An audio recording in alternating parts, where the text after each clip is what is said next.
Kung sakasakali na sumiklab ang sunog sa mga imbakan ng langis sa Maynila, wag naman ipahintulot ng Panginoon, pero kakailanganin daw ng Bureau of Fire Protection ang tulong ng lahat ng bumbero sa lungsod.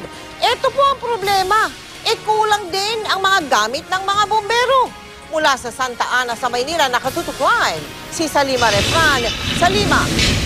Mel, malaking peligro nga ang pag-iimbak ng mga produktong petrolyo, lalo na kung magkakaroon ng leak o oil spill, tulad na lamang nga dito sa Santa Ana sa Maynila. Itong Lorraine's Marketing Compound ay isang fire hazard na maaaring ang maglagay sa peligro sa buhay ng mga tao dito, lalo na kung magkaroon ng pagliyab o pagsabog.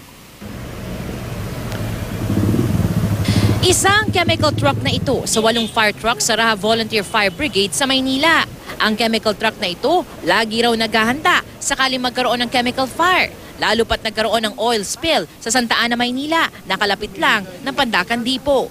Bukod sa chemical truck, may nakahanda rin silang thermal suit, foam generator, foam jet at mga breathing apparatus. Anytime po, pwede po tayong may mangyari pong pagsabog or yung pagliyab ng mga dipo natin. Yun po yung kinakatakutan din namin dito. Ang BFP-NCR, aminadong kakailanganin ng tulong ng lahat ng bumbero sa Maynila sakaling sumiklab ang malaki ang sunog sa mga imbakan ng langis. Lalo na raw ang tulong ng fire volunteers dahil hindi raw biro apulahin ang chemical fire. Pag ang involved ay mga oil spills, chemicals, hindi ito pwedeng basta-basta ordinary water. Kailangan mahaluan ito ng AFFF or foam na ang epekto nito ay parang binablanket niya yung mga oil, no? Yung apoy na involving ang oil. Ang AFFF na sinasabi ay aqueous film forming foam o panlaban sa nasusunog na kemikal. Pero ang BFP-NCR, meron na lamang 28 containers ng AFFF na kemikal. Hindi sapat para sa isang regular na 1,000 gallon na fire truck. Marami na raw kasing nagamit at wala pang kapalit. Ang may 200 fire truck din ng BFP-NCR, 89 na lamang ang nagagamit. Karamihan sira, kasalukuyang inaayos o talagang hindi na magamit.